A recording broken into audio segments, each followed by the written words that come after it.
კომპანია Georgian Airways მოთხოვნების შეუსრულებლობის შემთხვევაში ხვალ თბილისის საერთაშორისო აეროპორტის სრული პარალიზებით იმუქრება. კომპანიის თანამშრომლებმა აეროპორტის ცენტრალურ შესასვლელთან საპროტესტო აქცია გამართეს და საკუთარი მოთხოვნები კიდევ ერთხელ გააჟღერეს. კომპანიის თანამშრომლები მოითხოვენ სასწრაფოდ გაუქმდეს შეთანხმება, რომლის მიხედვით რუსეთის ავიაკომპანიებს მიენიჭათ თბილისი-მოსკოვის მიმართულებით ფრენების შეუზღუდავი უფლება. აეროპორტის წინ აქციას ტურისტული კომპანიებისა და საავიაციო უნივერსიტეტის სტუდენტებიც შეუერთდნენ.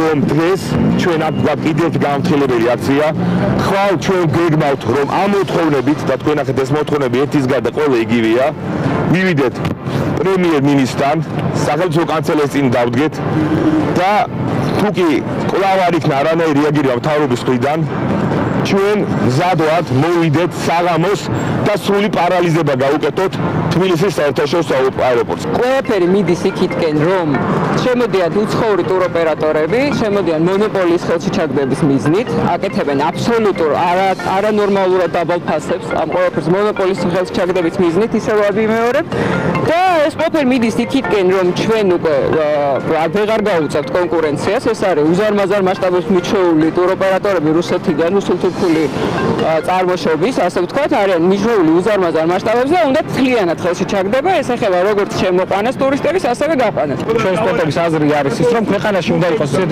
ისეთი კონკურენტულარიანი გარემო, რომ საქართველოს ადგილობრივი ავიაკომპანიებმა კონკურენცია გაუწიოს სხვა ავიაკომპანიებთან. ქართული ავიაცია იღუპება და ჩვენ თუ დღეს აქ არ დავდგებით, ხვალ საქართველოს ავიაცია არ ექნება.